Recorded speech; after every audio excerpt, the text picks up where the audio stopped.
Coucou tout le monde, c'est Letty, bienvenue dans la vidéo du mercredi. Aujourd'hui, une réalisation avec un tampon Gorgeous et une technique à l'eau puisque je vais utiliser mes feutres aquarellables. J'ai donc choisi de travailler sur un papier aquarelle, donc c'est mon papier aquarelle blanc de chez Crafters Companion. Et j'ai ressorti ce tampon Gorgeous que je vais bien sûr imprimer sur mon papier avec ma presse de précision et de l'encre Versafine puisque j'utilise une technique à l'eau.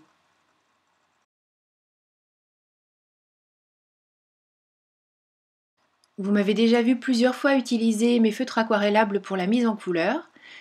Là, comme je veux quelque chose de très léger, je crayonne d'abord sur ma feuille. Donc j'ai un aplat de couleur assez intense et ensuite avec mon pinceau humide, je viens prélever la couleur sur cette petite tache que j'ai crayonnée. Comme ça me permet d'avoir quelque chose de très doux et que je peux relativement contrôler. Et en revenant régulièrement avec mon pinceau, et vous voyez, non vous ne voyez pas, mais quand je vais sur la droite, là c'est que je reprends de l'eau en fait dans le pot. Et je viens reprendre de la couleur sur une nouvelle petite tache parce qu'au bout d'un moment, il n'y a plus assez de pigment sur la tache que j'ai faite, donc c'est plus suffisamment soutenu. Mais ça me permet comme ça de bien contrôler la quantité de couleur que je mets. Et ensuite, je reviens sur les petits éléments que je souhaite accentuer un petit peu. Donc là, comme je veux quelque chose d'assez doux, je veux accentuer, mais je ne veux pas trop en mettre non plus, je prends simplement de la couleur que je viens reposer.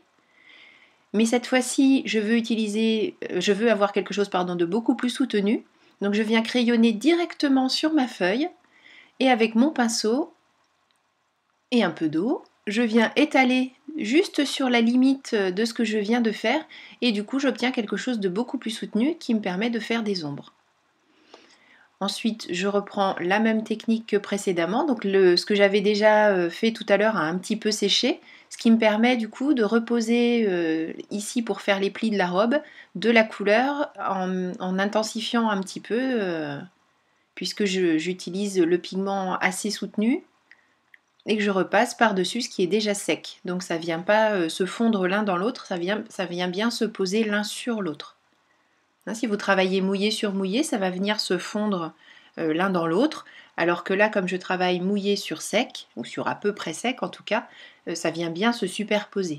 Donc faites des essais, vous allez voir, vous allez obtenir différentes finitions en fonction de l'humidité de votre papier ou de la quantité d'eau que vous mettez sur le pinceau ou la quantité de pigment que vous prélevez sur avec votre crayon aquarellable. La suite de la mise en couleur se passe exactement de la même manière, donc je vous laisse avec un petit peu de musique et je vous retrouve quand c'est terminé.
Après la mise en couleur du personnage, je vais commencer à préparer le fond.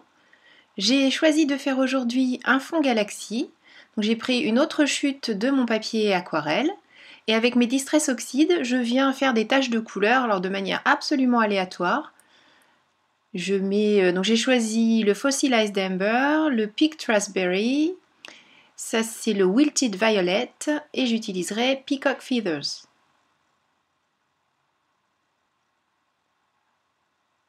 J'adore cette couleur de bleu qui vient réveiller le tout, là c'est vraiment, vraiment très chouette.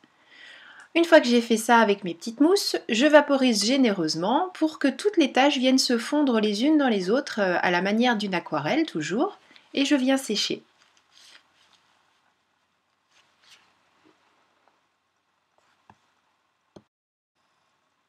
Maintenant que j'ai obtenu la base de mon fond, je vais pouvoir venir travailler avec la Distress Oxide Black Soot. Je la mets sur un fond plastifié tout simplement. J'aurais pu travailler directement sur ma plaque de verre, mais j'avais peur que vous ne voyiez pas bien. Donc j'ai mis ça sur un fond blanc. J'ai retourné mon pad, j'ai mis de l'eau et ensuite je retourne ma feuille directement sur ce noir. Alors j'y suis allée un petit peu fort. Donc je sèche bien entre chaque couche de manière à ce que ça vienne se superposer à chaque fois. Donc vous pouvez faire des essais en superposant, en ne superposant pas, enfin vous verrez. Là j'essaie une autre technique, je mets sur mon bloc acrylique et je viens directement sur ma feuille. Alors c'est là que j'y suis allée un petit peu fort quand même. Ça va finir par être très très noir. Mais c'est rattrapable, hein, donc vous allez voir d'ailleurs, je vais le rattraper. Mais je trouve ça tellement joli cette distress qui s'oxyde au fur et à mesure. Mais j'aurais dû en fait la sécher, la remouiller, enfin voilà, travailler un petit peu. Mais la Black Soot, je crois que c'était une des premières fois que je l'utilisais. Donc il va falloir que j'apprenne à maîtriser ce pigment noir. Mais ça va venir, même pas peur. Donc je sèche bien à chaque fois et je me dis que c'est quand même très très noir. Donc je reprends ma Peacock Feather que je remets en petits aplats comme tout à l'heure avec ma mousse pour ramener un petit peu de couleur sur le dessus. Je fais la même chose avec le Picked Raspberry, j'essaie de me mettre à peu près aux mêmes endroits que ce que j'avais précédemment. Ici le Fossilized Amber. Vous voyez, ça ramène bien de la luminosité sur le dessus. Alors je vous rassure, je ne vais pas le laisser comme ça brut. Je vais retravailler. Je fais, on voit là, j'ai vaporisé quelques petites gouttes d'eau. Je laisse agir de manière à ce que ça vienne faire cet effet d'oxydation. J'éponge le surplus.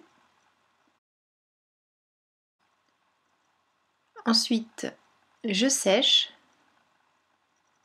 Et du coup, c'est quand même beaucoup plus coloré, il n'y a plus ce noir trop présent. Et ça me plaît davantage. Avant de passer à l'étape des petites étoiles, donc les petites taches blanches, je vais découper avec mon die, c'est un die issu de la planche Blueprint 27 de chez My Favorite Things, donc avec le petit bord festonné. Il y avait un petit moment que je vous l'avais sorti, celui-ci, je me disais que ça devait vous manquer, donc il fallait que je recommence. Et pour faire mes petites taches, j'ai tout simplement mis un petit peu de peinture acrylique blanche sur mon bloc, acrylique lui aussi, et je viens avec le pinceau sur le bord, donc mon pinceau, j'ai mis un petit peu d'eau aussi bien sûr pour diluer ma peinture, et je viens avec mon pinceau donc jusque sur le bord de mon bloc acrylique, ce qui crée des petites taches, et je trouve que de cette manière-là, on a quelque chose d'un peu plus contrôlé, et donc on a moins de mauvaises surprises. La réalisation de ce fond Galaxy a laissé le temps à notre petite Gorgeous de bien sécher parce qu'il faut éviter quand vous faites des techniques à l'eau de faire tout ce qui est découpe quand c'est encore bien humide parce qu'on hache le papier plutôt qu'on le coupe vraiment bien. Donc là, aucun problème, je peux passer à la découpe, mon papier est bien sec. Vous ne voyez pas, mais je vous l'ai déjà dit dans plusieurs vidéos, c'est la silhouette qui tourne et pas votre paire de ciseaux. De cette manière-là, vous aurez des courbes beaucoup plus nettes. Comme je travaille sur cette super plaque de verre, je peux, sans me poser de questions, passer directement de l'ancrage au découpage. Voilà, donc là je peux couper directement sur ma plaque avec mon petit scalpel pour enlever cette partie que j'aurais eu un petit peu de mal à enlever avec mes ciseaux.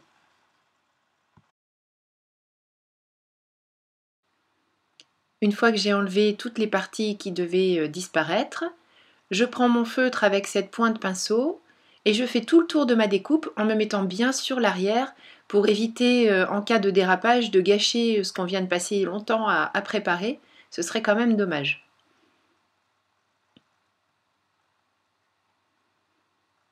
Je peux maintenant passer aux sentiments que je souhaite mettre sur cette carte, parce que cette carte, en fait, je l'ai réalisée dans l'esprit de remercier toutes celles qui m'ont envoyé un petit quelque chose, les cadeaux reçus, les choses comme ça. Donc c'est une carte qui dit merci. J'ai choisi le tampon 100% tout en colle merci. Vous allez voir sa découpe, le résultat un peu après, parce que là, avec la Versamark, forcément, on ne voit pas grand-chose. Et j'utilise de la Versamark parce que je vais faire un embossage à chaud avec une poudre argentée. Donc je me mets sur un petit papier, je récupère l'excédent. Ce qui a éventuellement collé, je l'enlève avec un pinceau, là où je ne veux pas que la poudre vienne se coller. Je fais ensuite fondre cette poudre avec mon pistolet à air chaud. Alors comme c'est une poudre métallisée, je ne la surchauffe pas, de toute façon aucune poudre c'est aussi bien, mais une poudre métallisée, si on la surchauffe, elle aura tendance à blanchir et à perdre de sa brillance. Vous voyez, donc c'est très rapide. Bon, là, évidemment, la vidéo est un peu accélérée, mais c'est quand même très très rapide de faire fondre. Et vous voyez cette magnifique police de caractère qu'a choisi Noël, et puis toutes ces jolies circonvolutions avant-après. J'adore ce tampon. Pour continuer à mettre un petit peu d'animation sur le fond de ma carte, je ressors ma Distress Oxide et ce pochoir 100% tout en colle lui aussi. Et je vais faire des petits traits de lumière pour faire en sorte de mettre en valeur ma découpe Gorgeous, puisqu'on aura l'impression que ces traits de lumière partent de derrière elle. Vous voyez, je ne suis pas allée jusqu'au bout, parce que je voulais que ça vienne en s'amenuisant, en fait, la distress. Donc sur les bouts, ça se fond avec le fond de ma carte. Pour nettoyer le pochoir, un chiffon humide tout simplement, de même que la plaque de verre. Donc tout ça est très facile à entretenir, c'est vraiment un vrai bonheur à utiliser. Du coup, on n'hésite plus du tout à sortir tout ce qu'on peut utiliser. Ici, j'enlève un petit peu la distress sur mon embossage.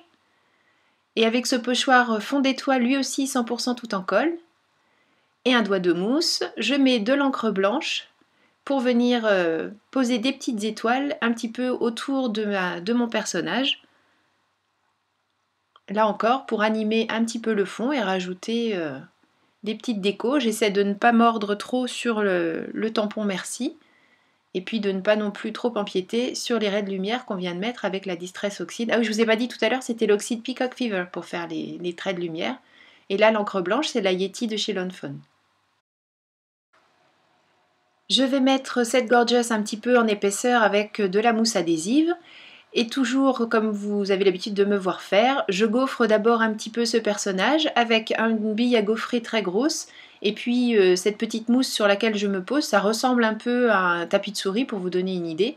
C'est un peu plus souple, donc c'est plus facile de faire de jolis embossages sans trop déformer le personnage. Et une fois que j'ai incurvé cette découpe, je peux découper ma mousse adhésive pour en remplir au maximum l'arrière de mon personnage. Et ensuite, je poserai cette petite Gorgeous en place sur le fond de ma carte.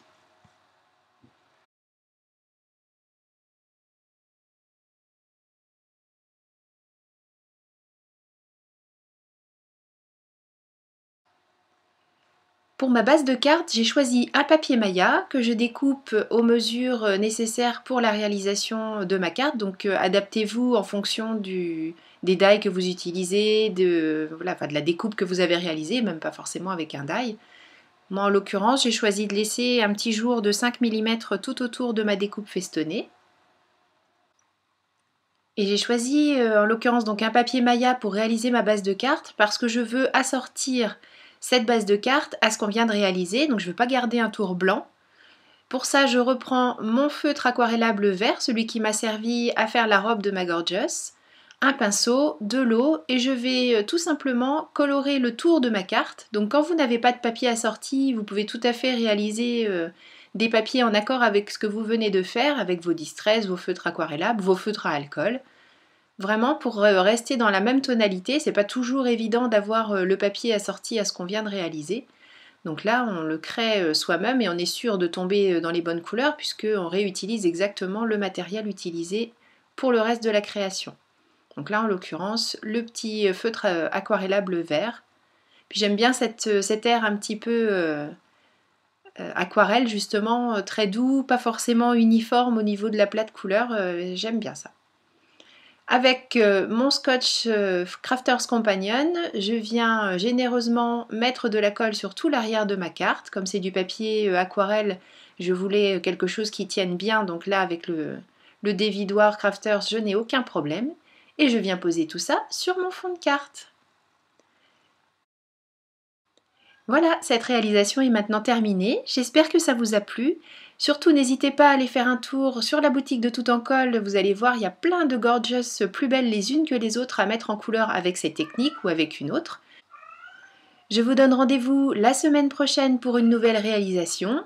D'ici là, prenez bien soin de vous et puis passez de beaux moments avec vos proches, puisqu'en fait, l'année prochaine, mais on sera, enfin, la semaine prochaine, on sera l'année prochaine. Voilà, je vais y arriver en mettant tout dans l'ordre, ça devrait bien se passer. Non, j'ai pas abusé du champagne, c'est pas vrai. Gros bisous, scrapez bien, à bientôt, bye bye.